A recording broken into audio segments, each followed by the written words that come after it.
your dad kind of like he does like the like very much excited thing, and he says, "Come on," and he like takes you downstairs into the basement, where he's always had like this little separate work area that usually keeps under lock and key. He takes you in there and basically shows downstairs. Yeah. He basically shows off this little kind of containment unit that has a. Do you know what a non-Newtonian fluid is? Mm-hmm. Okay, so basically has something kind of like that. That is, it's in this little containment unit, and it actually is kind of moving inside the unit. Like it's this little glass reinforced tube, and it's kind of like flows up the sides and then like reaches across to the other side and like kind of grips onto it, and then like it all like flows across the gap and then kind of like flows down. It's very eerily almost alive. Okay. So just out of character for a second, Dana actually is a chemist, and okay, perfect. I actually did viscosity tests on a bunch of non-Newtonian fluids and so on like that. So that is what you're describing is not, well, it's kind of a non-Newtonian fluid, but I get exactly what you're talking about. Okay. It kind of looks like a lava like without the lava lamp, is what you're saying. Yes, exactly. Or like when you get those, I think it's like a fluid with like metal filings in it, and then like it does like the weird like spiky like things. You use magnets to make it do all sorts of stuff. Yeah, exactly. Yeah. So this is kind of doing that, but it doesn't. There's nothing exerting any kind of force, like magnet or anything on it. It basically is kind of like, it's almost like it's just kind of like fidgeting, is the best way to describe it. It's like this little blob of stuff is kind of fidgeting in this little containment unit. What is that? He says really cool. Oh, it's so cool. We're really proud of it. He says this actually was commissioned by a company that. Well, I probably can't tell you that. Okay. Well, regardless, it is a like he strings together some kind of gibberish words. He says it's technically a non-Newtonian fluid, but infused with like sort of like nanobots, sort of like those like magnetic things you see, like the magnetic liquid you see in, he kind of explains it in terms that are vaguely possibly familiar to Amber, but it's a lot of techno babble, like science babble stuff. It's probably just completely, she's probably just completely ignoring it at this point, used to her dad doing that. Is like putting her finger up against the glass, like it's some sort of, exotic pet in there. She's like, "Hi, little guy." It does not seem to react as you get close to it or put your finger up, which is weird because it's kind of like doing its own thing. It acts alive to the extent that when you get closer to it, you expect it to react like something that's alive, but it doesn't seem to react to your presence or anything like, or you kind of like, even if you touch the little glass tube it's in, like none of that seems to make a difference to it. And your dad says it is a purely synthetic compound. He's like, there's no organic elements to it at all. Right. But you said there were nanobots in it. Does that mean it's got some sort of AI in there, or? And some sort of it's very rudimentary. Basically, it can sense the immediate surroundings, and basically there's the possibility or the capability of sending input signals through minor electrical charges that can like get it to respond in specific ways. For example, he kind of goes over and he messes around with like the little like containment unit thing that it's in, and he says, "Don't touch it for a second." He makes sure you're well back, and he hits a button, and there's a very faint kind of like electrical like impulse, and the thing kind of stops for a second, and then it slowly forms into like a little thumbs up. Oh, that's the electricity doesn't hurt it though, right? No, he says it doesn't feel anything. Like I said, the AI in it is so rudimentary, it doesn't have any real sentience or awareness. There's nothing organic. It is just It's sort of like Super Play-Doh. Oh, that's really cool. Why? I can see why a lot of people would want to steal it because it's so awesome. It is, and potentially has the possibility of being worth a very large amount of money. Okay, but yeah. I mean, I'm sure Mom's, I almost feel silly asking this, but do you want, with the break-in at work, do you want me to spend the night here? Just to make sure that everything's okay? Says, well, that actually might not be a bad idea. Not that I think there's anything really at risk, but we haven't had a movie night in a while, so I'll make the popcorn. You pick the movie. All right. I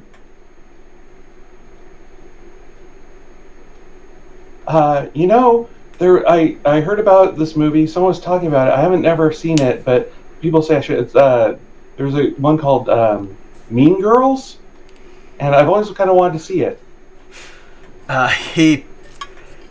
Your dad is not a pop culture guy, so he goes, "Sounds great. Let's watch it." Yeah. He clearly has no idea what this movie is.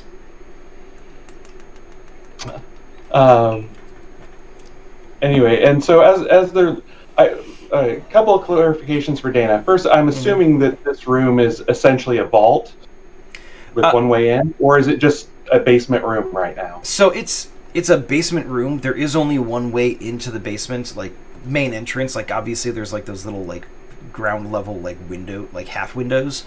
But there's one way into the basement. There's one door into this room, and this room is kind of like it's reinforced a little bit. Like it's not like he's doing like explosive experiments down here on a regular basis or anything like that, but every once in a while he does tinker with something that's a little bit volatile, and so it's kind of set up to be a little bit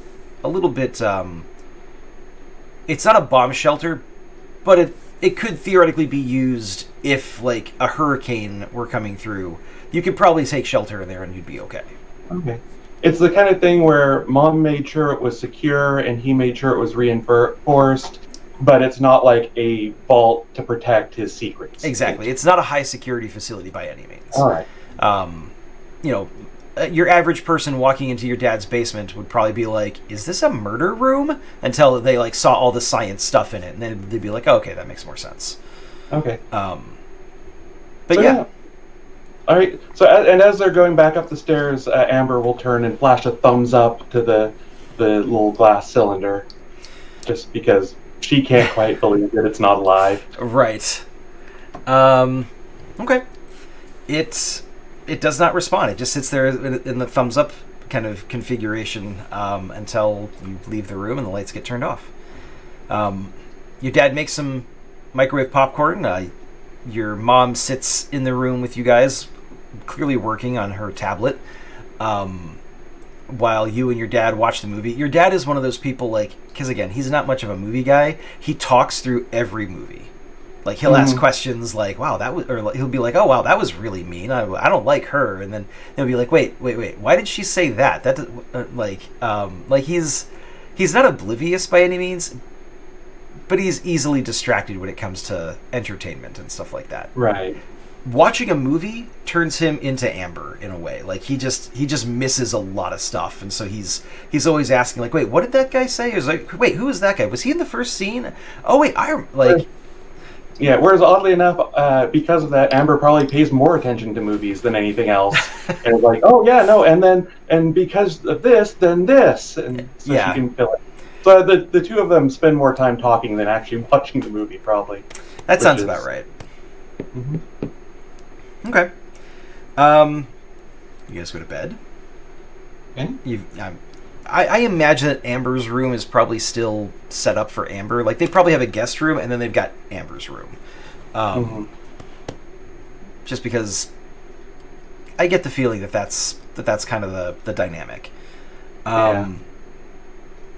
Okay. And it probably hasn't been changed since she was in high school. Still got the band posters on the wall and everything like that. Exactly. Okay. All right. Well, you are going to be woken up in the middle of the night to the sound of an alarm. Wait, what? She will quick change to put some clothes on and go out into the hall, expecting to see her mom there. Your mom is there. Your mom sort of like she's actually walking down the hall past your room as you're gonna step out, and she like strong arms you back into the room. Like despite the fact that you're strong, it's not like she overpowers you. She just she hand on your sternum and you just know not to argue with her, so you kind of take that step back as she walks by, and she's got a shotgun in her hand.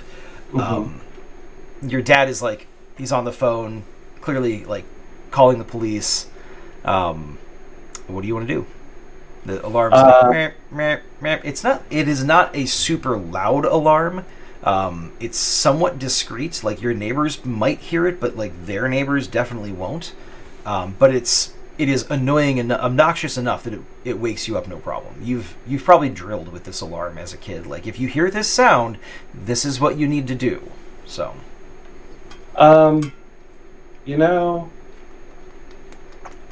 love my mom, and I know she's incredibly capable, but she's also not bulletproof. So, I am going to follow after her down the hall. Okay. At a respectful distance, of course, but. She actually stops before going down into the basement, and she kind of looks back at you and she says, "Stay up here, keep an eye on your father." And then she in her flannel pajamas, she heads into the basement. Okay. I will also note that Amber is not wearing her glasses, which her mom would clearly pick up on. Okay, fair enough. Right, she's dressed as a superhero now because she doesn't have her glasses on. You hear a sound from the way you just came, where your dad was on the phone with the cops. Okay. It's just something that normally you would probably miss it, but you're kind of on heightened alert, and so you kind of you hear something that doesn't sound quite right. It's like a muffled not like something hit the ground really hard, but something maybe stumbled into a wall or something and kind of caught themselves. It's kind of on par with that.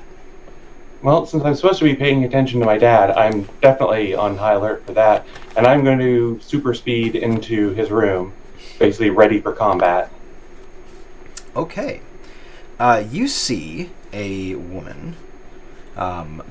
She is probably about 5'8". She has short, kind of shoulder length hair. It's brown, nothing that really stands out. She's wearing sort of a full body catsuit that is in kind of dark, mostly dark gray with a couple black highlights along her forearms and her shins and stuff like that. But very clearly a cat burglar type esque thing. She has a it's basically a bracer, a kind of a high tech bracer on one arm, and she's got a belt with a number of kind of pouches and things like that. That's in kind of it's a dark brown. It's very much like a military style utility belt. Right.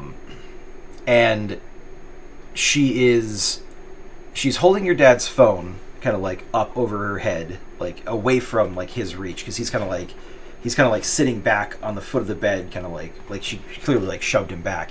And she's basically turned the phone off, and she's like, just tell me where it is. Everything will be fine. Are you okay, Mr. Anderson?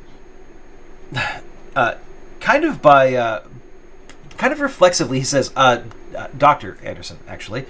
And the woman kind of looks back at you over her shoulder and looks at your dad and says, "Really? That's your priority right now?" And he like kind of looks a little bit embarrassed. At which point the lady is going to kind of like toss the phone on the bed and turn and look at you, and she kind of crosses her arms and says, This is a look. Yeah, I could say the same for you. Normally superheroes don't look quite so cozy when they show up to thwart me. It's this is an interesting change of pace. Well, it's late at night. Who are you anyway? And what are you doing here? He knows the answer to the second question. The first question, you can call me Kyril. Kyril? Kyril. Carol? What? Your dad says, Kyril, it's a chromosomal and she just kind of looks at him and he shuts up. She says, all right, I'll be back, I guess. Thank you very much for your hospitality. And she turns and she starts heading towards the open window. I'm going to try and catch her. Okay.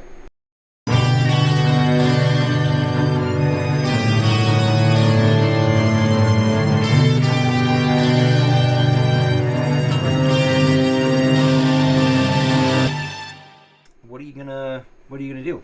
What's your next move?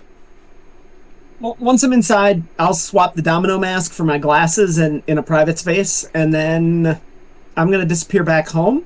Okay. And I'll send an email to the professor saying I'm fine. So Davis has that, and then I'm gonna call. I'm gonna make the call to the rep. Okay. That's probably smart. The phone rings a few times. Probably like 7. It probably gets to like ring 7 before it finally picks up. And the voice on the other end of the line is slightly older woman's voice, probably smoked at one point, if not a current occasional smoker still. Mm-hmm. This is Deirdre Fitzpatrick. Hi, you're going to see me on the evening news. I think I need to talk to you about signing up for the union. Okay. Already catching headlines, huh? Well, that's...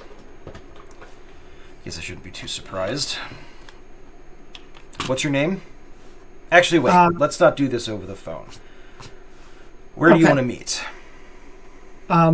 What's good for you?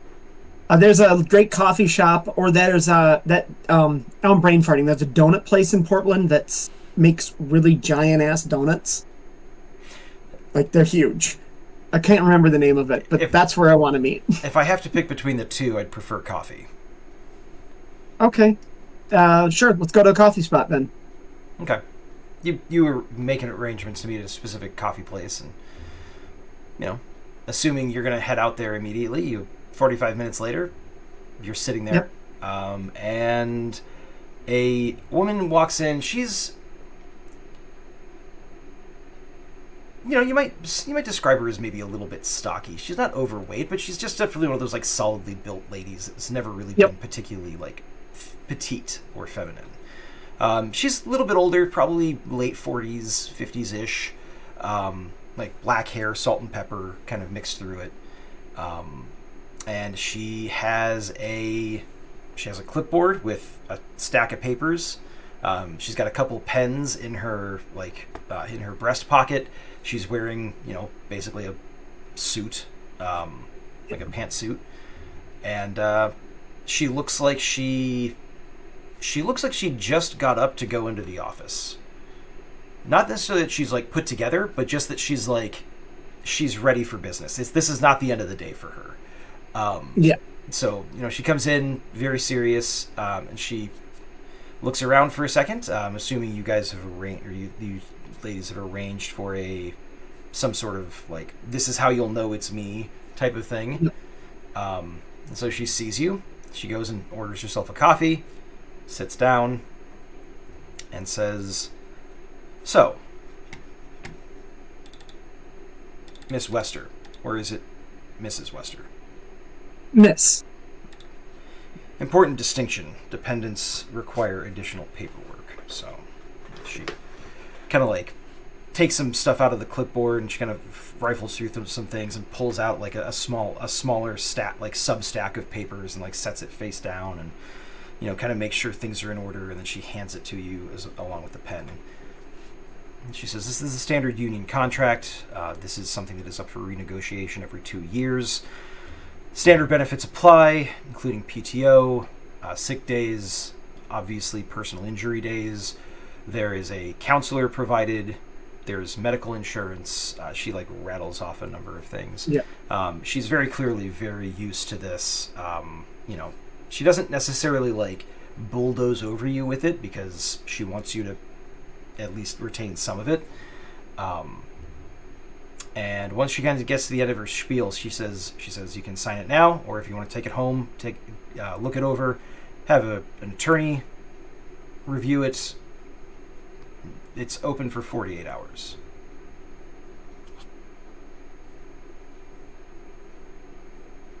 I'll sign it. Okay. The thing is, she's and so Jessa flips her phone over and says, "I've already got the contract. I've read the whole thing." Well, that's more research than most people do before they talk to me. So that's part of my job right now is researching. So I figured it was a good idea. Yes, you are a graduate student in the history department at Portland State University. Yes. She's reviewing some stuff on like the top page of her clipboard. She like runs through a few like biographical data questions just to confirm that you are, you know, who you say you are. And then she also kind of like she gets into some stuff that's probably a little bit more on the personal side, not like creepy personal, but like the government is watching me personal. And she, you know, she's just asking questions that are essentially related to, you know, anything that would like void an insurance policy or, you know, anything that would like conflict with your contractual obligations if you were to sign, and you know, those kinds of things. But she's like, you know, you had an altercation with one of your college roommates 3 years ago in a situation that blah blah blah, you know, resulted in whatever, like stuff, the kind of thing you'd be like, what? Like, how do you even know about that? There was no police report. I didn't even know the college had a report on it. They don't. Oh, okay. Sure. She says, "If I'm honest, you were on the list of prospective members when the vote went through. As you know, the union, one of its central bylaws is that no member of the union, past or present, can legally reveal someone's identity to the public. So yeah. we have ways of collecting information on heroes that are active in an area, and if we wish to approach them for membership, then we do. If not, well, we keep them on file for possible future recruitment." I suppose the bus incident was what brought me to your attention then. Yes. All right. Yeah, that... Give me a willpower action. And your I think your observation will play in here. Let me make sure there isn't something better than that. Well, that's 7 and 8, so 15 on that. And then observation playing in would bump me to 16, I think you said? Or up a step completely? It's up a full step. Up a full step. Technically, it reduces the difficulty one step, but it's essentially the same as increasing your score one step. So, so let's see. So that was a 15. So.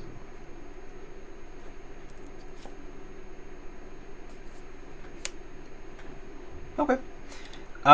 You get the feeling there might be something else there when you asked her, like, was it the bus incident that brought your attention to us?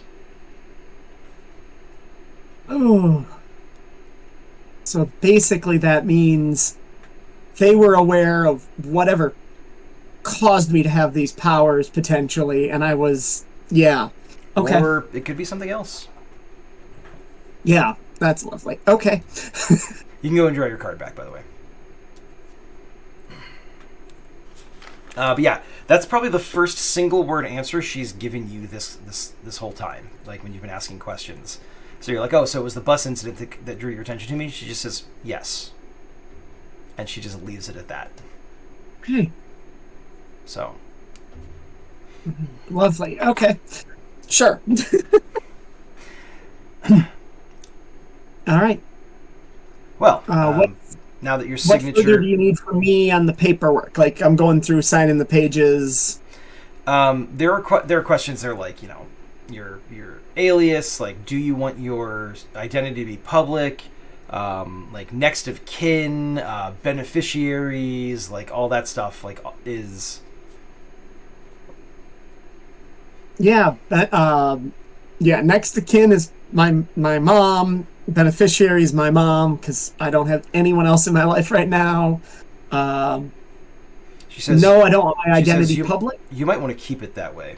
And she's kind of like writing this stuff down. She almost says it like offhandedly, like without even really thinking about it. Yeah, it's hard enough as it is. So. All right. Well,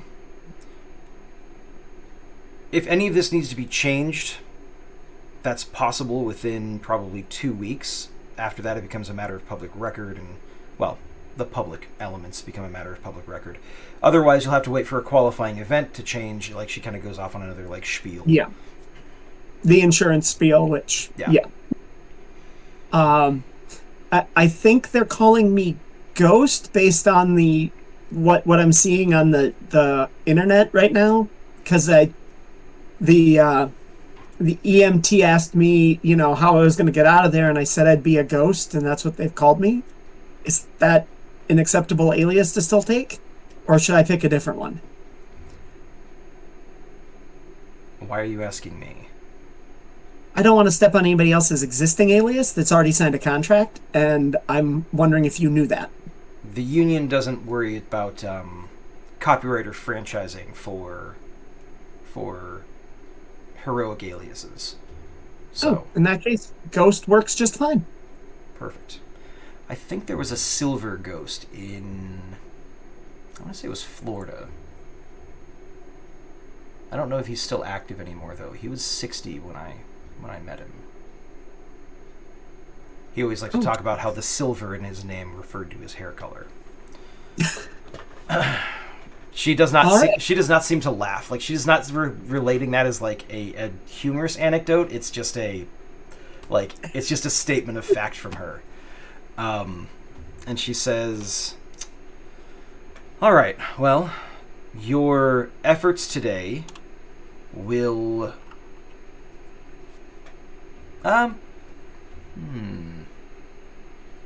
You know what? You've been pretty cooperative and everything like that. So you haven't been making things difficult for her." She says the incident today will be recorded as the first official action on your record.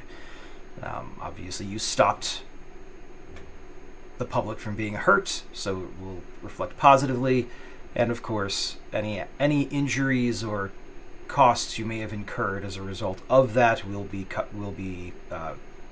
retroactively covered by the union, provided, of course, that the chapter actually forms. If not, then the union will likely try to cover some of your expenses, but will likely not be able to cover 100%.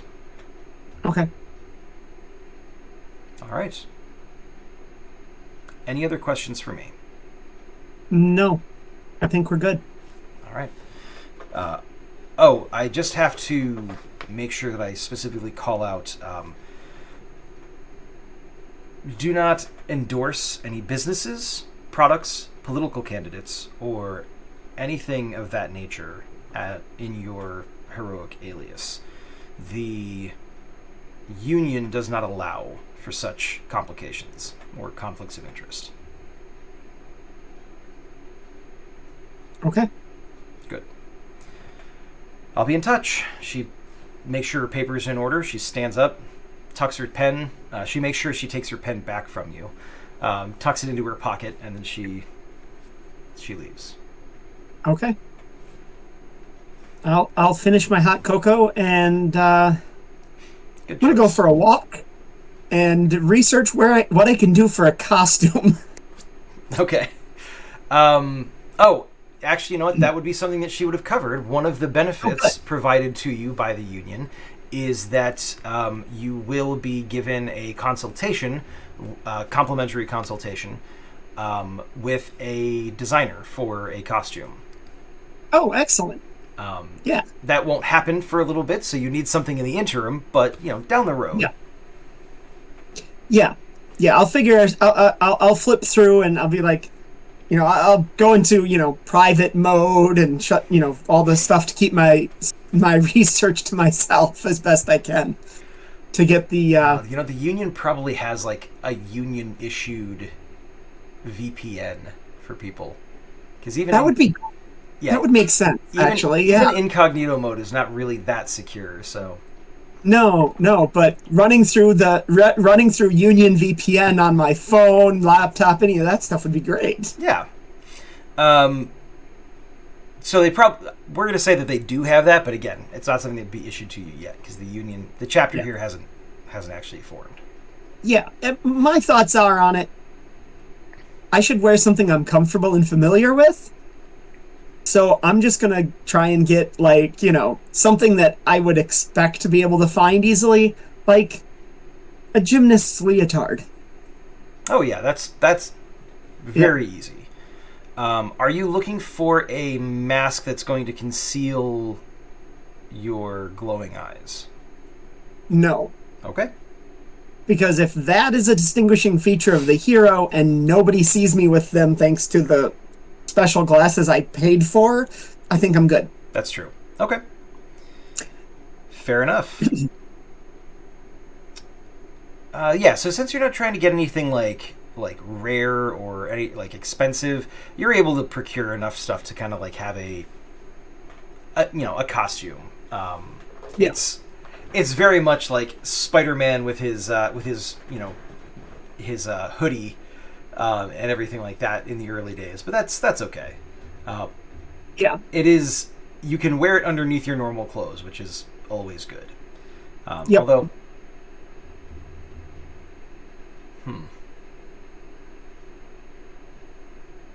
I would imagine that anything that form-fitting probably phases with you sort of no matter what. That's my theory, because I've never lost that while wearing one, as opposed to other clothing. Yeah. Pants, sweaters, shirts, those things, they get left even behind. My bra has gone bye-bye. Okay, all right. Sports bra, no, but the regular one, yes. Maybe it's something to do with the stretchy material. I haven't figured that out yet, but we'll go with it. Yeah. Okay. So, cool. Well, I think that's probably going to end off Ghost's night. Yep.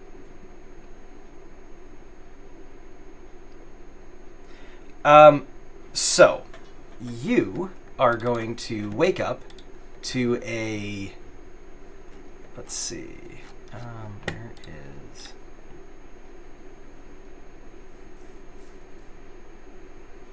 Yeah, okay. Let me just check something in my notes here before I kick this off.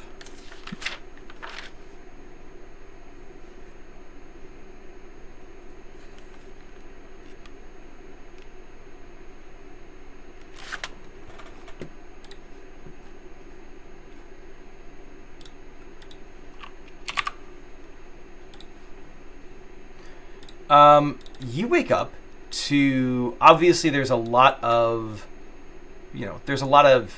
social media traffic and everything like that from, especially in the groups and, kind of the social media network popular at PSU. And then there's a lot of footage of you as Ghost fighting Leviathan. And then there is another kind of trending hashtag is hashtag Wrangler, and like very shortly after you kind of scroll through a couple other headlines, there's something about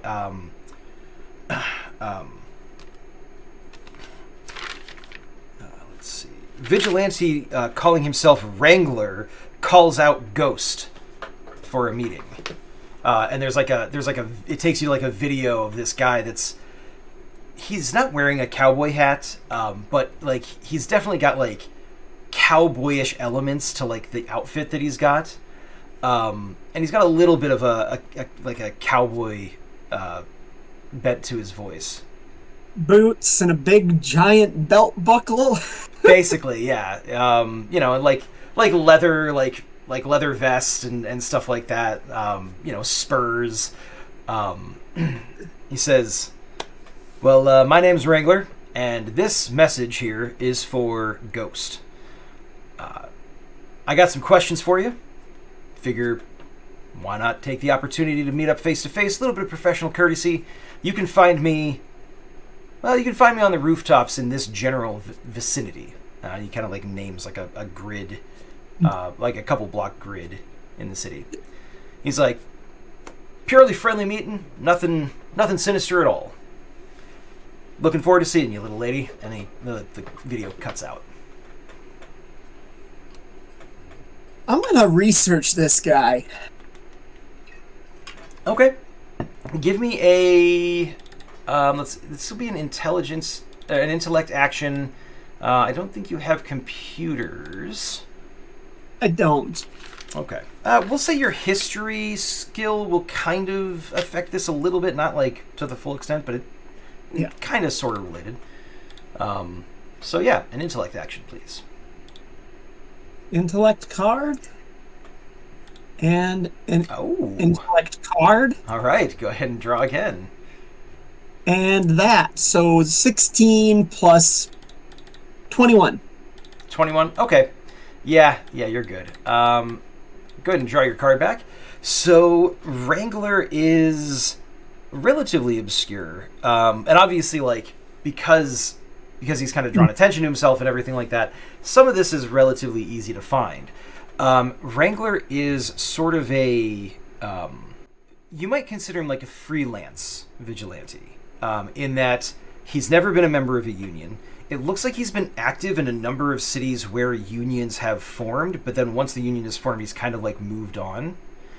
And it seems like his kind of like one of his driving motivations is like, he really likes to be able to say like, "Oh yeah, I fought that villain and I won."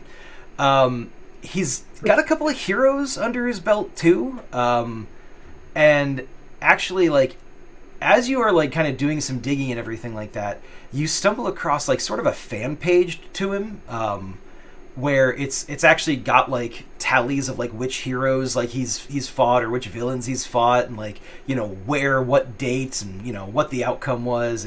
It's so sort of like his win-loss record basically, as well as like fan art and pictures that have been snapped. He doesn't have a huge following, but he's got a very devoted following. And he keeps leaving when the union once they're unionized. He doesn't want to be involved with the union. It seems like it, yeah. There's been no... So far as you don't have access to the union databases yet, but so far as there's never been an altercation between him and a union hero who is acting as a representative of the union. Like, he's fought a couple people who went on to join union chapters, but not like he hasn't fought anybody after they've joined. Okay. By the way, he does not wear. Well, I take it back. He wears like the Lone Ranger mask, but it doesn't really do anything to hide his identity when you get right down to it. Like, if you saw him on the street, you'd probably be like, "I'm pretty sure." Oh, he talked. Yeah, that's him. Okay. So, he's a reasonably good-looking guy. Like, pretty like cliche, almost cliche, like all-American, like Southern boy type of thing. You don't find anything about like a secret identity for him, though, which is the weird thing. The fan site has a lot of speculation. By the way, there are already people shipping Ghost and Wrangler online because that's what the internet does. That's what they do. Yep. There's also people saying that this is some sort of like grudge match. It's like clearly there's a vendetta. Like there's like crazy conspiracy theories and like it's just the internet throwing stuff at the wall and seeing what sticks. I'm gonna double check the contract to ensure that should a fight break out, how this is affected by the contract. Okay. You kind of like it takes you a little bit to read it over, and I mean you've got until this evening to meet with him. So if you decide you want to do that, but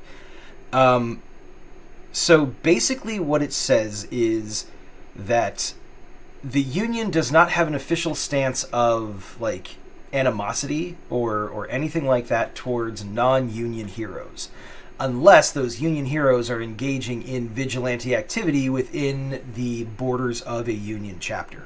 At which point the Union technically does have jurisdiction to apprehend those vigilantes and bring them up to face justice essentially.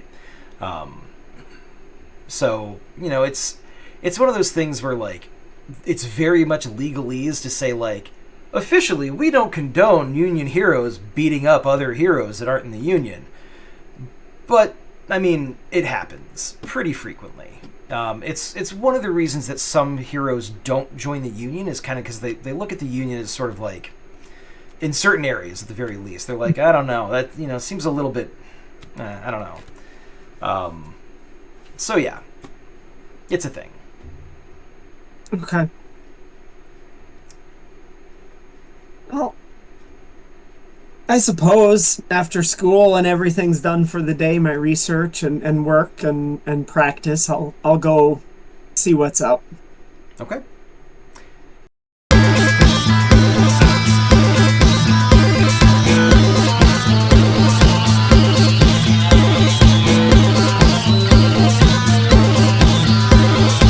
I have no need to enter the premises if you do not wish me to. We can make...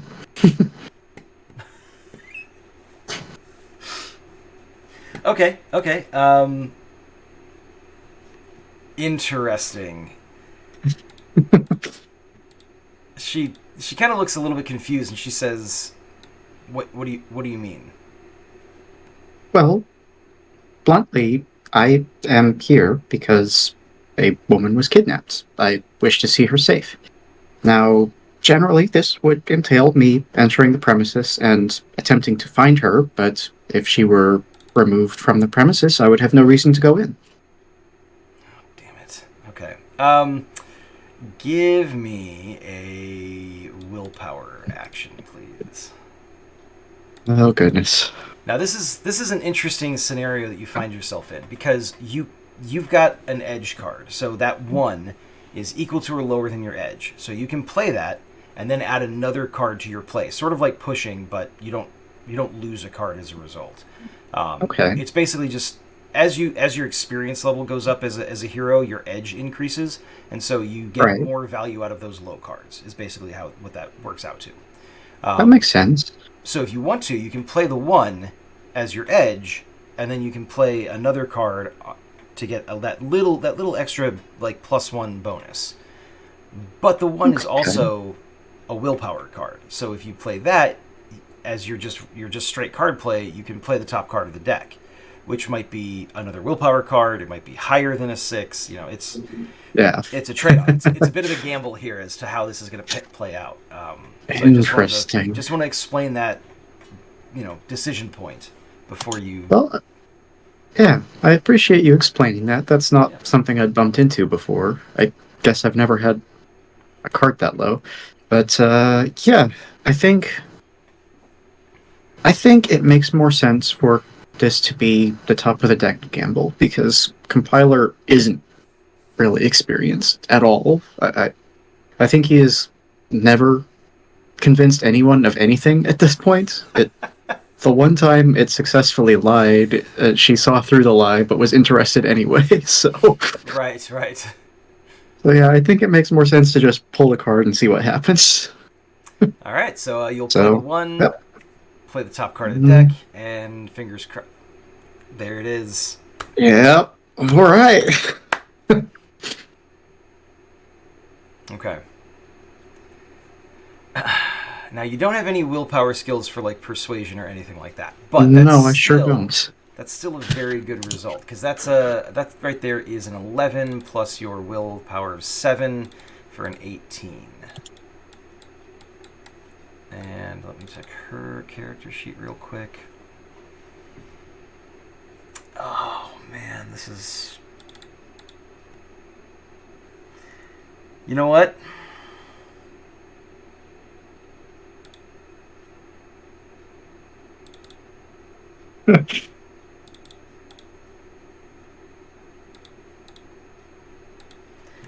So this is an interesting situation, because her calling is soldier, so she really is supposed to follow orders.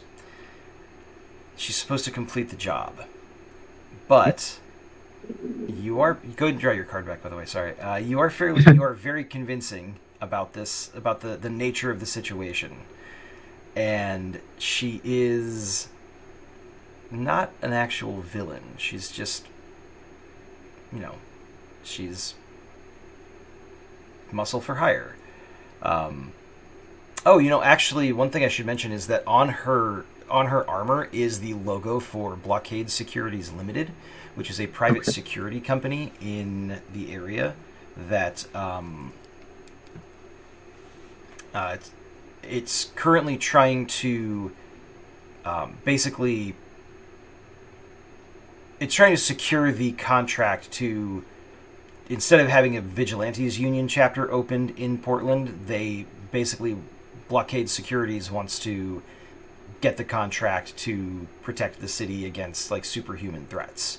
Yeah, that makes sense. And so they are they're above board. They're licensed and bonded, and they're a legitimate company, and they've got insurance and all this stuff. So, like, if she's being paid to be here, she's here because she was being paid to do it. So I'm just kind of thinking through this.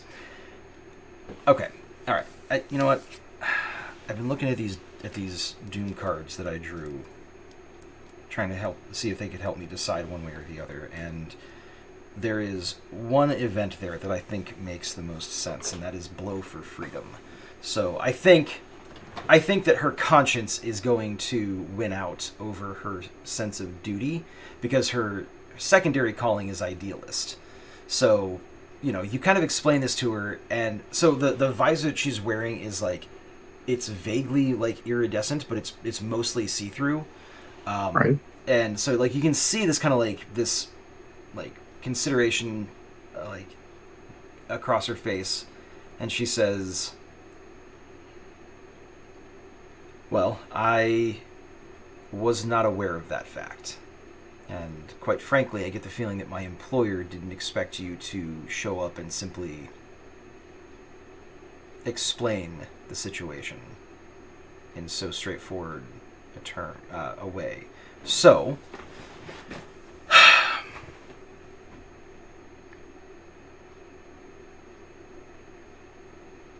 gonna lose my job over this. How can I help?" And she kind of adopts a less, like, combative posture, and she kind of, like, walks towards you. Like, she's not, like, got the electricity crackle thing going on. She walks over and she just says, "How can I help?" Well, at its core, the simplest thing that I need to achieve is to find the prisoner and free her. So, I suppose the simplest thing you could do to aid me would be to not fight me on my way in. If you wish, we could put up a facade so it seemed as though you were attempting to do your job but were overpowered. Would that preserve your position?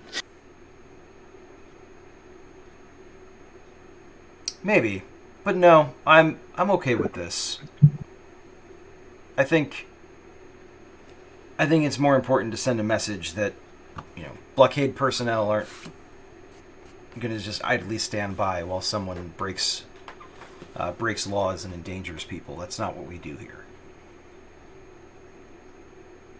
I could just run in and get her real quick. If you know where she is and would be willing to do that, I would appreciate it, but it would mean putting yourself in danger if he has any further automated defenses. Oh, I'm not worried about those.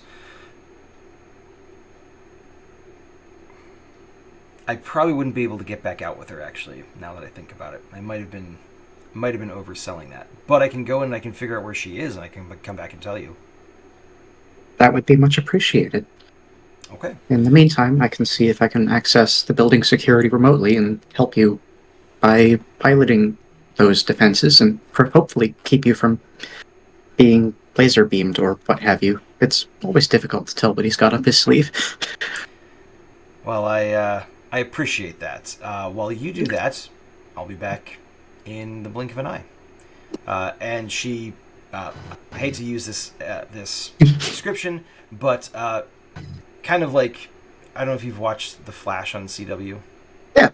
So it's kind of that similar effect. Like she just suddenly, like, there's a bolt of lightning that kind of like arcs towards the building, and she's just gone. And it's kind of a white, blue, silver combo versus the red and gold, obviously. Yeah. And then she's back in 4 seconds. And Goodness. She kind of like skids to a stop, and she says, "Oh, that always takes it out of me." So she's going to be 3rd floor. If you take the stairs up, you're going to want to make a left and then an immediate right. Down at the end of the hallway, it's the last door on the left. Understood. This is probably a long shot. I assume the answer is no, but given the windows on the facade, I don't suppose I could simply go in through those. I mean, I can make an opening for you if you'd like. Well, no, I'm quite capable. In my understanding of your client in the past, he has often left facades intact and reinforced behind them, so I did not know if that was... I'm afraid he didn't exactly brief me on all the details, so... Understood. Well, thank you for your assistance, and, Sure. I'll wait out here, and if something happens, I'll intervene however I can. That would be much appreciated. I'm sorry, I wish I had more to offer you as thanks. No, it's okay. You prevented me from aiding and abetting a crime, so, I appreciate that.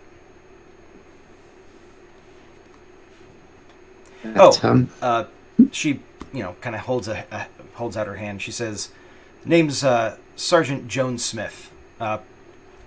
Operational code name is ARC." Pleasure to meet you.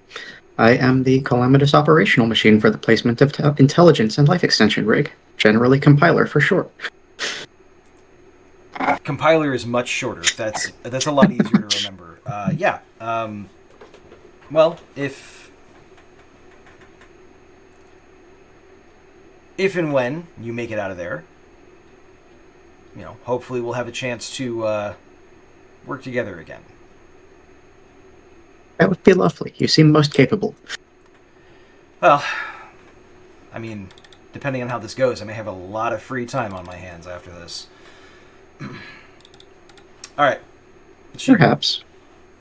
Or perhaps you'll be the hero who saved a kidnap victim from a supervillain. Maybe.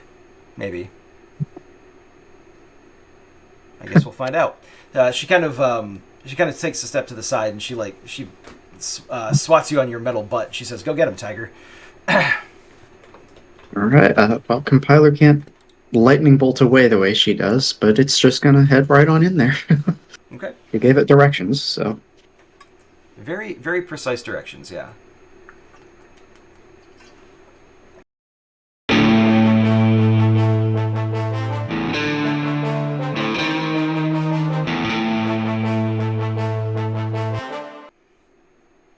Without really, looking at you.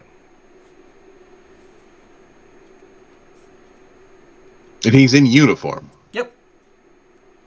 You know, he's got his cap under his arm. He's kind of like on his phone, just kind of like texting as he walks. You know, try not to bump into people. He looks up at, you know, every couple of feet. Huh. Interesting. And I can the splotch from the ground. I've still got it. Yeah. If you were to, so you're parked in the opposite direction from where it's taking you. Yeah. So it's up to you if you want to go get your car and try to follow it, or if you want to follow it on foot. Well, I'm gonna follow it on foot. Okay. Yeah. Yeah. So it's as you're following it again, you kind of get the sense that it's sort of like a triangle. It feels like sort of a triangulation thing, where like as you get closer to where it's leading you, it's kind of like narrowing in and getting a little bit more precise. But it also feels like the more time passes, the more indistinct the trail gets. So it's like, it's this weird kind of warring sensation of it becoming more precise, but also becoming less distinct. Mm-hmm. And if after like 2.5 blocks, this guy is still following me, I'm gonna stop and like turn around and just look at him, like wave, officer. He kind of like he kind of stops, like, you know, probably a good 20 feet. Yeah. And he kind of looks up from his phone. He's like, "Oh, good afternoon, citizen." Like in a kind of a very stilted way. Or good morning. You've been following? Is there something I can help you with? It's like, no, not following you. Just you know, wandering. Just be going the same direction. Yeah, taking a stroll. You know, on a break. Big crowds. You know, they get stressful sometimes. You gotta, you know, you gotta get away from them. So sure. But, I mean, if I understand the union bylaws, I think your break is over. Or will be very soon. You should probably get back to your post. You wouldn't want to get reprimanded. He kind of like stands up a little straighter and kind of like squares his shoulders. He's like, "Sorry, are you my union rep?" No, but I mean, then don't worry about it. I've been walking for a minute. You've been walking for a minute. I'm just saying. I'm allowed to walk. Absolutely. I'm just saying we're wandering away from your duty station. So by the time you get back... Why don't you worry about yourself and I'll worry about myself? How's that sound? Okay. Sure. Well, enjoy the rest of your day. It's like, yeah, you too. And he kind of like stops walking. He's clearly watching you, and he gets on his phone and he makes a phone call. Mm-hmm. And then after a second, he puts his cap on, and he, like, if you look back over your shoulder as you're walking away, he puts his cap on and kind of watches you for another second, and then walks back the direction he came. All right. That's a whole thing. And I'll continue following the after image. Okay, give me a... You've got the tracking skill. Give me a willpower action to see how well you're able to... Because it's, like I said, it's faded, and, you know, that took a second. You kind of took your eyes off it. Yeah. Let's see how much further you're going to be able to follow this thing. And don't forget, you can always push, which means you're down a card until the next time you get the chance to heal. But it gives you an extra little bonus based on the card you use to push.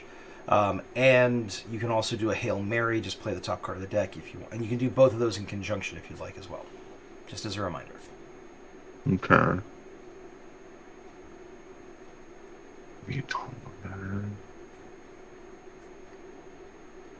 Or you just give me a Doom card. That's always good too. If it wasn't a 3, I'd consider it. Right? Yeah, those low Doom cards are a little bit rough when you draw those. It's like, I'm going to have to use it eventually, otherwise it's just eating up a spot in my hand, but,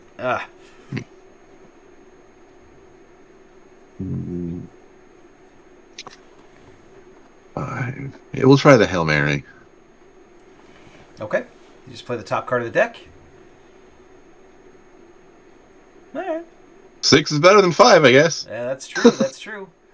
Gives you just that little extra oomph. So what is that? Is a 13? Aim. And you have tracking. Okay. Let's see. You know what would help you here is lightning speed. If you use your lightning speed, you'll be able to follow it a lot more easily. But you're not in costume, so yeah. So that's risky. How's the crowd? There are a bunch of people around. I mean, it's I don't know like that downtown Portland ever like if this early in the morning ever gets like it's not like New York City busy, but there are people driving and there's some people walking like from where they parked to work and going to breakfast or coffee or whatever. So I mean there are people for sure. Okay. Yeah, I'll walk fast, but not stupid fast. So like lightning speed 1, basically? Yeah. Okay.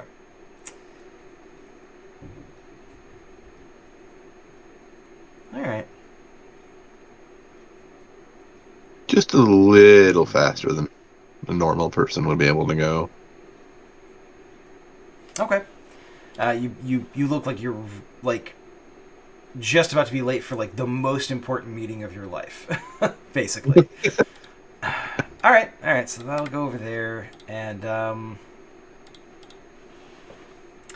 you know what? I'm gonna go ahead. I'm gonna play that event in your favor, public accolades, and I'm gonna kind of interpret it loosely to say that like people clearly see that you're like focused and in a hurry, and so people kind of like move out of your way, and like you don't have to worry about like bumping into people, and it facilitates things a little bit.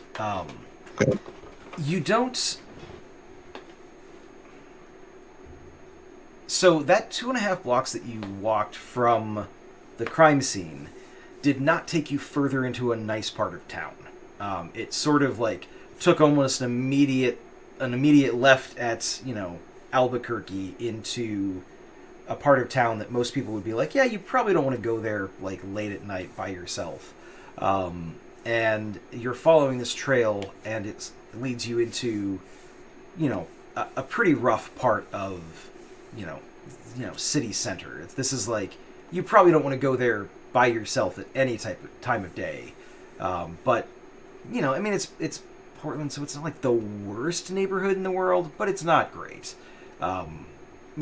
Very much like a lot of rundown buildings, a lot of like empty storefronts, like those apartments that are above the storefronts, and the apartments, the storefronts empty, but they're people sleeping in the doorways, and it's not reputable. Let me just put it that way. Yeah. So that's where this trail kind of leads you, and it leads you to a fairly large lot that has mostly dirt with a few patches of grass. There's a chain link fence kind of lining the sidewalk, preventing you from getting to the lot directly. And then at the back of the lot, there is what looks to be one of those like really squat like corrugated iron or corrugated aluminum or whatever it's made out of, like sheds. It's like the walls are corrugated, the roof it's all that corrugated metal like siding, and it's rusty and kind of like it's not what you would consider to be like a luxury accommodations. Okay, and the trail stops at that building? The trail leads up to kind of the fence, and that's when it kind of like it's spread out enough you're not sure if it leads there or if it leads further down the street. It's a little bit, basically it's kind of faded at this point, so it's feels right. I'm gonna postcog like the fence. Okay. going to abuse the hell out of postcognition. That is okay.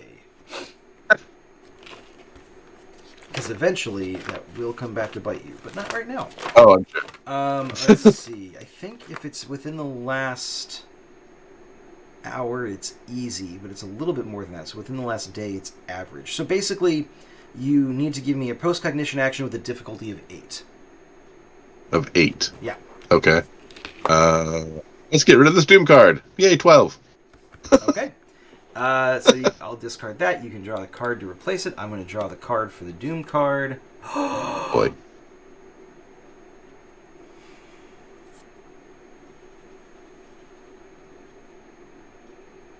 Do I need to make a backup character now? That sounded... In case anybody couldn't see that, that was the 10 of Doom that I just drew. So he traded in a 3 of Doom for a 10 of Doom. But to be fair, previously you played a 10 of Doom and I drew a 6. So, I mean, that traded down. So this more or less averages it out. I think I technically win slightly in the conversion rate, but that's okay.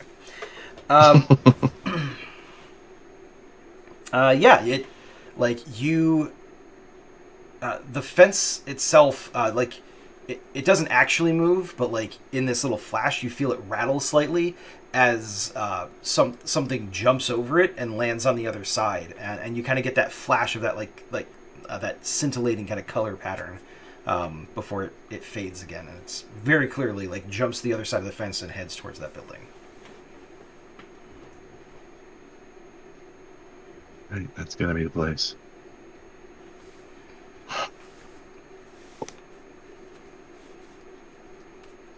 Am I alone on the street currently?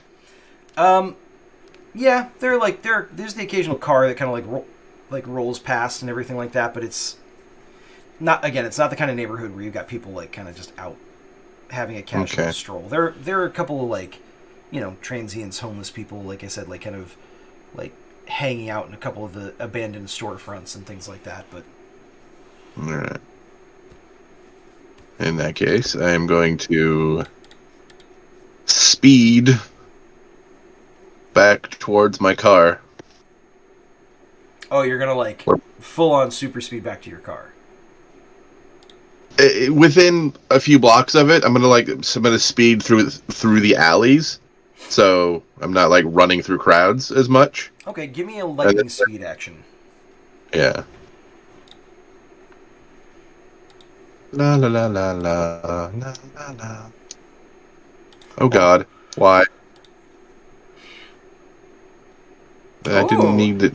Another I didn't one. need this here, but okay. 16, 19 to just run a little bit. All right, so I'll discard those. Go ahead and draw your card back. Oh boy! Oh my God! All right. You do have running as one of your skills, so okay. Yeah, you time everything basically perfectly. Like there's an alleyway. You like down to the end of the alleyway, and you slow down just in time before you exit the alleyway to kind of double check that there's nobody immediately around, and then you zip through the next alleyway and you check, oh, there's somebody there, so you kind of like slow down like you're kind of jogging like casually across the street.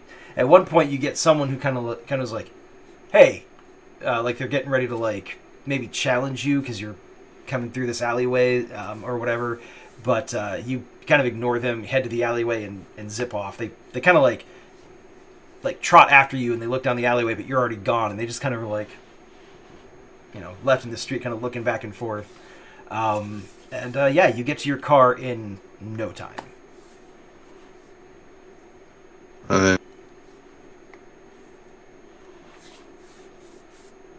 How far away is that building? It's probably about a good 7 blocks. Okay, it's not far. Okay. I mean, it's probably relatively far if you're dragging somebody with you, but yeah, if you're not dragging somebody along, it's a relatively easy walk. Do you have flight? No. I don't have flight, no. Okay. Thought about it, but no, not yet. Someday, maybe. You don't want to make it too easy. Yeah. Let's see. Am I parked on the street or in like a structure? I assume you parked in the street, like you fed the meter and all that stuff. Yeah.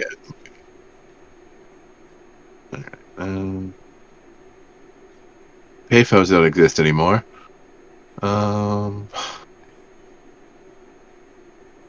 Yeah. No, I'll get in the car and I will drive closer to that building. Okay. Somebody steals my car, I'm going to be upset. But yeah. What? Didn't even cross my mind.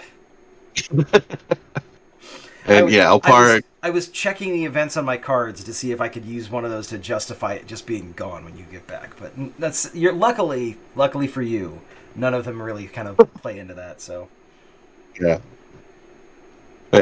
So I'll park like in another direct. Like I'll come around and like park like 7 blocks away, or we'll do like 4 blocks away from that building. But just in like if I was coming from the east, I'll circle around to like the south.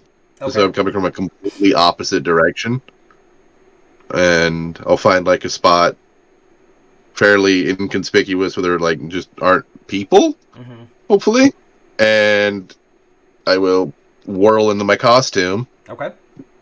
And speed back to that fence. Okay. Yeah, no problem. And you don't have to be quite as careful about not being seen when you're in costume. So that. Yeah. I don't think you make an action for that. You zip back there, and you're standing in front of the fence. The place is.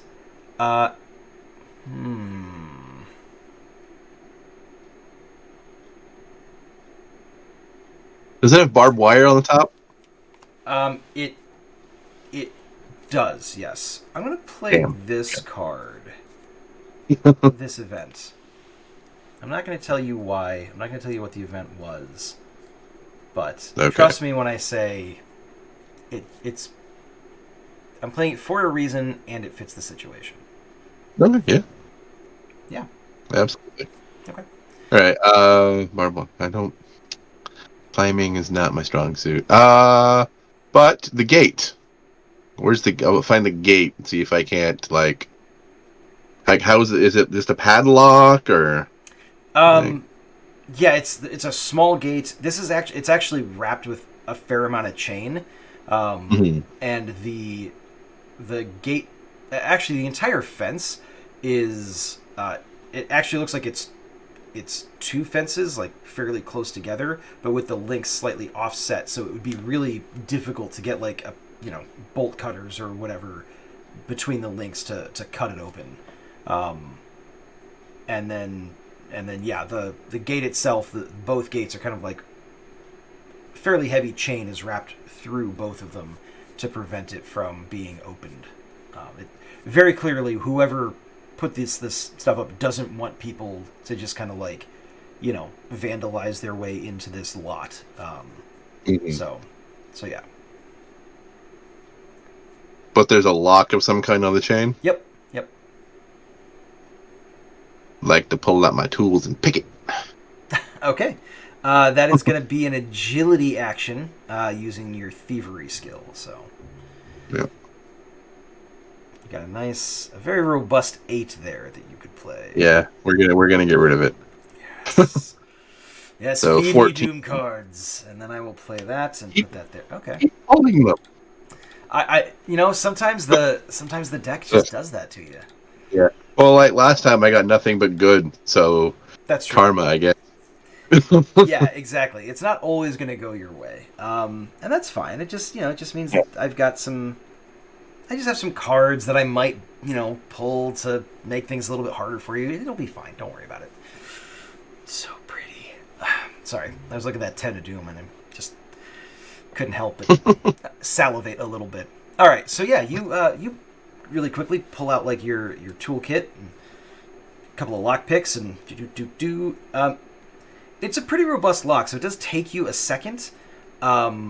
even with like the lightning speed. But you manage to pop it open and kind of it's kind of like rusted. You can see, wrestle it open and kind of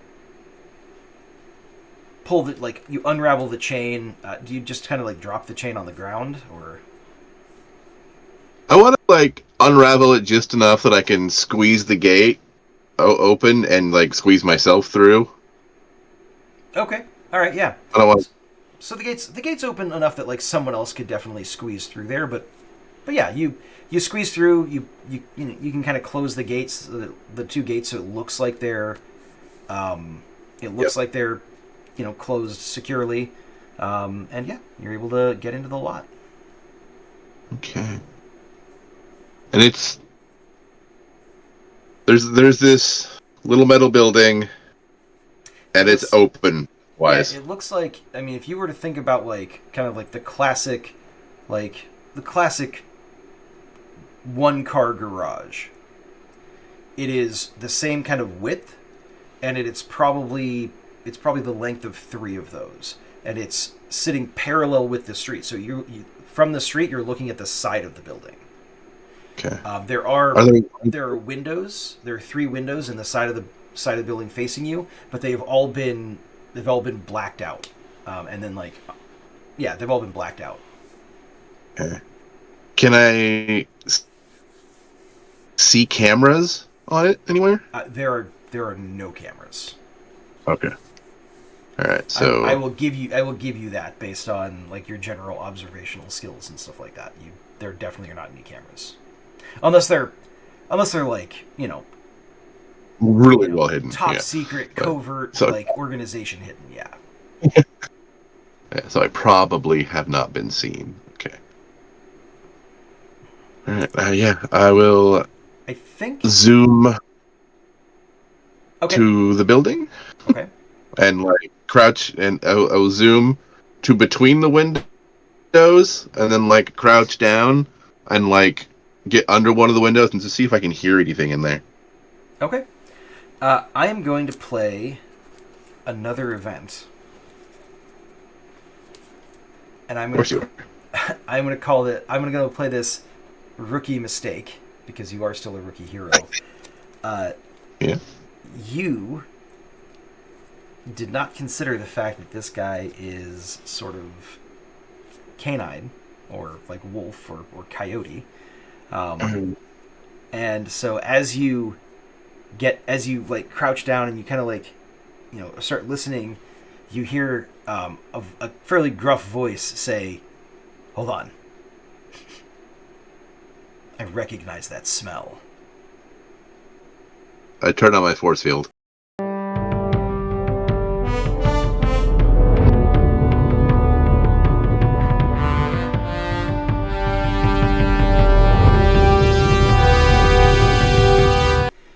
In that case, we're going to move into combat round. Dismissiveness. Okay, well, I think that's actually going to work in the villain's detriment, to the villain's detriment here. Because she's kind of like dismissing you out of hand. Mm-hmm. All right, so she's going to wait. Hold on, I gotta look up. What exactly are you gonna do? I am basically gonna my basic plan is I'm gonna use my lightning speed to catch up to her before she can leave and just grab her by the back of her suit. I don't know if it's got a hood or something, but basically just grab her by the nape of the neck, kind of. Okay, scruff her like a cat. Yeah. Okay. She is basically just gonna she's very casually just walking over to the window, and she's gonna like kind of almost like lean forward and like fall out of it, like in one smooth motion. At least that's her intent. Okay. Go ahead and give me a. This will be technically a wrestling action, so it's strength.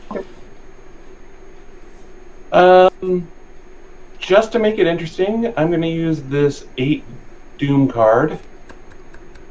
Yay! I figured you'd appreciate that. I love Doom cards. And I was just trying to see what what the wording on it was. But yeah, so that with strength is a 22, and I've got wrestling. So. Okay. Well, I mean, that is definitely going to... Yeah, I mean, you definitely grab onto her. She tries to kind of do like a... She kind of like tries to slip out of your grip, not expecting you to be as strong as you are. And that's going to... So that's going to get discarded, but I'm going to draw a card for that. Ooh, hello. And you can draw a card back. I'm just going to use the event there to say that you grab her. She does not manage to get away. Okay. So no worries about any of that. Are you like trying to lift her off the ground, or are you just kind of like grabbing the suit and like keeping her from walking forward, or are you yanking her backwards? I'm going to keep her away from the window and say, yeah, I'm, it depends on how much she's struggling at this point, whether or not I'm lifting her off the ground. I don't want to hurt her. She does not struggle. You grab her, and she kind of like she clearly knows that you've got her. And she kind of like, she stops as she's kind of like leaning forward towards the window, and she just looks over her shoulder at you and says, "That's quite a grip." I do my best, but I work out. Anyway, I don't think we were done with our conversation yet. What now? You said he knows what you're here for? Listen, you're cute and all, but the same thing I tell any guy. Just because you want to have a conversation doesn't mean it doesn't mean you're entitled to my time. Well, you have broken and entered. She's going to grab something from one of the pouches on her waist, and she... unless she can do it sneakily, I'm going to try and stop her. If you would like to give me a willpower action to note that she's doing this. Okay. And this is definitely going to... Your oblivious flaw is definitely going to come into play here. Yeah. And I don't think I have any skills that would really work with this, so yeah. Well, then I will also use the other Doom card, because that seems appropriate right now. Okay. So that is a total of a 6. You can go ahead and discard that, or you can draw a card back. I'll discard that. I drew a card for her. You do not notice something about her skin changes. Do you know what like galvanized rubber looks like? You mean like a car tire? Or no, that's not galvanized. Galvanized is nickel plating. I mean, hold on. Maybe I'm using the wrong term. I thought galvanized rubber was a thing. Hold on. Oh, I forget what it's called when they do it. Basically, highly cross-linked rubber. But yeah, vulcanized rubber. That's what it was. Yeah. I guess galvanized is is like an alternate way of referring to it, but it is it's vulcanized rubber. So I just used the wrong word. Yeah. So it's basically her skin, like her whole body, like turns into that. Okay, squishy. Strangely hard, but also bouncy. Mm-hmm. And she is going to she's gonna punch you. Okay, I will try and avoid that. Go ahead and give me an agility action. Okay. I'm going to go ahead and also say, I mean, I've got her by the neck and have her basically pointed away from me. Mm-hmm. So yeah, I guess she's not trying to punch you. Like she's basically trying to like elbow you. Yeah. Fair enough. All right, well, I will use my 5 here. Okay. Lets me draw another for a total of, that's 13 plus 9 is 22. Okay. So 22, she is going to have... so there's that, but that doesn't...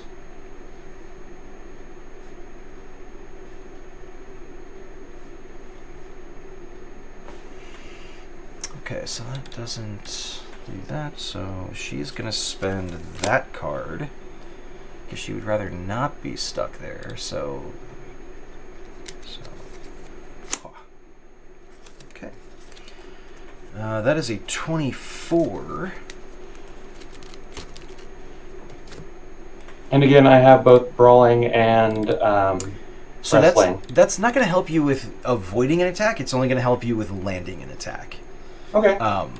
So she does actually like clock you like in the jaw with her elbow, and there's this weird kind of like springiness to it that actually kind of like you feel like it probably gives a little bit more of a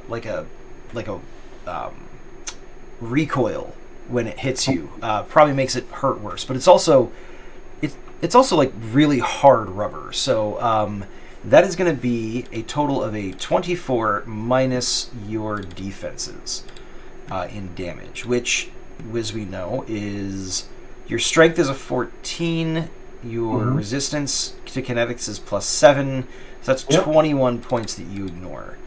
And it's there's 3 more left. Yep, there's 3 left. Go ahead and draw a card back to replace the card that you spent. And then I need 3 points worth of cards to represent the damage. I will play the 3. Okay.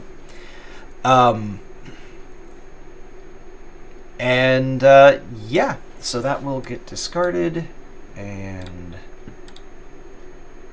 would you like to do anything in response? Oh, sorry, technically, before you discard that 3, that'll still be in your hand. Would you like to do anything to her? Because that was you being on the defensive. You still technically get to act this turn. Basically, I just want to wrap her up more so that she cannot do that kind of thing. Okay. So you're gonna basically a reaction. Okay. So you're gonna try to bear hug her essentially. Yeah. Okay. Yeah, this will be a strength action. Go ahead and. Okay. And the 3 is still in your hand. You're not going to discard the 3 points of damage until the very end after you redraw. All right, so I will use the strength there, and draw a 4, and draw a 8. So that's 15 plus 14, so 29, and I do have wrestling. Okay, so those will get discarded.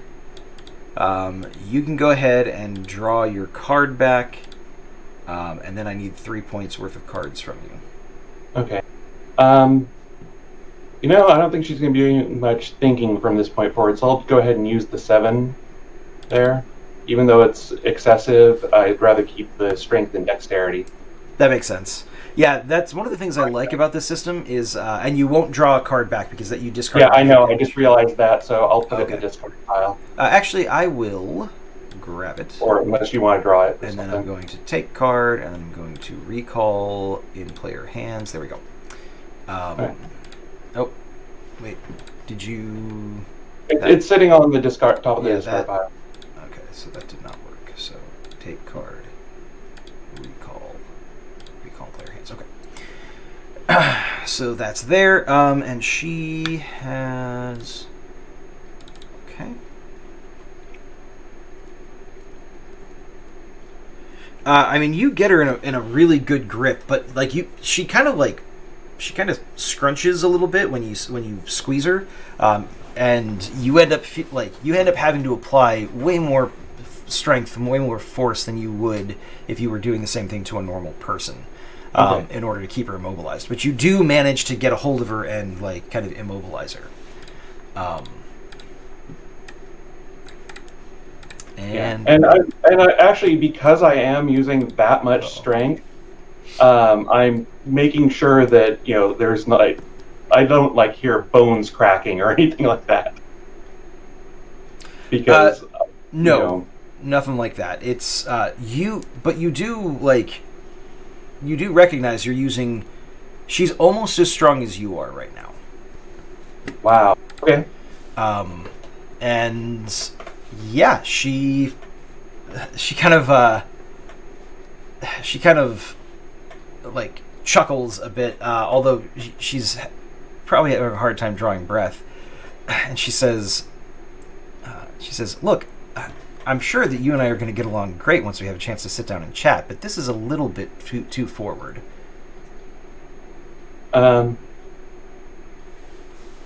Okay, I'm not really sure what you mean by that, but so Dr. Anderson, I'm going to take this person to the police station now. She says, "Oh, yes, I have been caught. Look at me. I am a ne'er-do-well who should be taken to the authorities." And she kind of stops struggling. I'm going to completely miss any context for that. So basically, Amber's going to kind of do what she was about to do and just kind of, fall over backwards towards the window and just fly them both out of it. Okay. And head towards the police station. This Chiral just kind of seems to go along with it. And she says, "Oh, this is nice. I don't often get to see this view."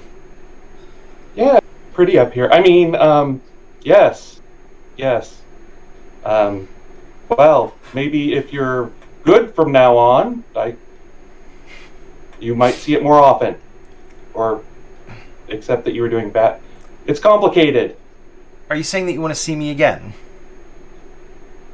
That could be arranged, All you have to do is just let me go. I'll give you my number. I don't want to see you doing crimes again. Oh, well, that is definitely going to be a problem. Well, don't make it a problem. Crimes are kind of my thing. You could find a new thing. I mean, I could, but that's just not as much fun. It's a lot of fun things. I'm going to be honest. This is a little bit uncomfortable. Do you think you could set us down and let me at least reposition here? My arm is kind of pinned, and it's awkward, to say the least. You give me your word that you're not going to try and run away? I mean, we're almost to the police station anyway. All right, sure. I guess if you just want to treat me the same way the cops do, doesn't do much for your image if you're gonna mistreat criminals after you've apprehended them. I'm not trying to mistreat you, and she'll actually shift a little bit while they're flying to kind of loosen up pressure on the arm. Okay. As you do that, you know what? I think she's going to use that for a slightly different thing. So this is going to go here. As you kind of loosen your grip on her, you feel her hand in one of her pouches, and then all of a sudden she just completely turns to. It's very similar to the stuff you saw in the containment unit that your dad was showing off, the Super Play-Doh. It's very similar to that, but a little bit less solid. And she suddenly just flows through your arms and falls, and basically she's like a big water droplet that falls to the. But she's very shiny and metallic looking, and she plummets towards the ground. Hey, I say, flying after her and trying to grab a hold of her as she's falling. Give me an intelligence check if you don't, or intelligence. You can redraw the card because technically the combat ended. Okay. So you can redraw that card back, and I need an intelligence action from you, or an intellect action. Excuse me. I will go ahead and use a 5. And it's a 5 of strength, apparently. And so, yeah, that's a total of 9. Okay. You can go ahead and draw your card back. You probably have, like, your dad is a science dude, and you've probably, like, he's probably helped you with some of your science homework in the past. You recognize mercury, and you know that it's really not a good idea to touch it. And so it hits the pavement, and doesn't seem to really give it any pause. It immediately starts flowing towards a drain. I'm going to look for something like a bucket or a garbage can or something like that nearby that I can try, or even just a tarp that I can use to scoop her up in. Okay, like, you can find a garbage can. Like, there's the big, like, curbside bins that the garbage truck picks up.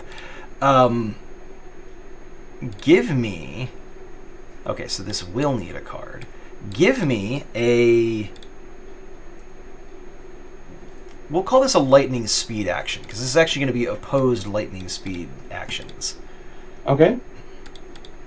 Well, I will use my 6. Okay. Which means I draw up a 4, so a total of 10, and my lightning speed is 6. Okay. So 16. She has. All right, I'm going to go ahead and play that. That is a 21. Oof. As you, like, you zip off and you grab the garbage can and you zip back, it was kind of like doing. I mean, you've seen the way mercury moves. It kind of like finds those little bits of, like, surface tension or whatever, and it kind of, like, follows them. This is much more deliberate and very fast. Like, it's almost like it's being poured along the ground. Right. And it just, like, it. You get back and you, like, kind of, like, try to slam the garbage can over it, but it disappears down the grate before you can do so. Okay.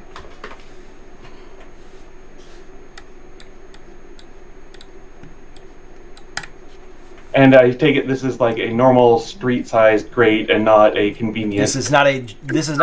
You can crawl down here and through the sewers grate. Exactly. Yeah. Go ahead and draw a card back. Okay. In that case, I will go ahead and good card. Fly back to home, trying to be a little more circumspect than I did last time. Okay. It's middle of the night, but people might still notice where I'm landing.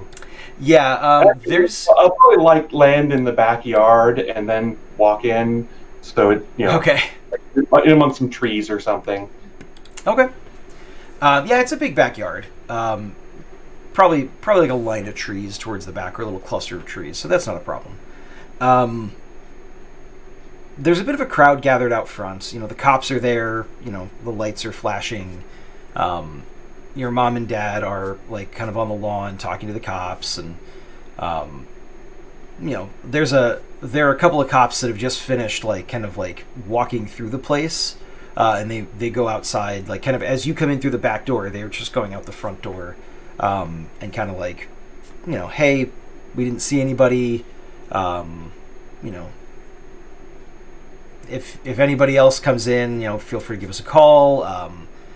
But we can have a unit sit outside and keep an eye on things, and kind of standard stuff. Your mom's kind of handling the whole thing. She's like, very, very direct answers.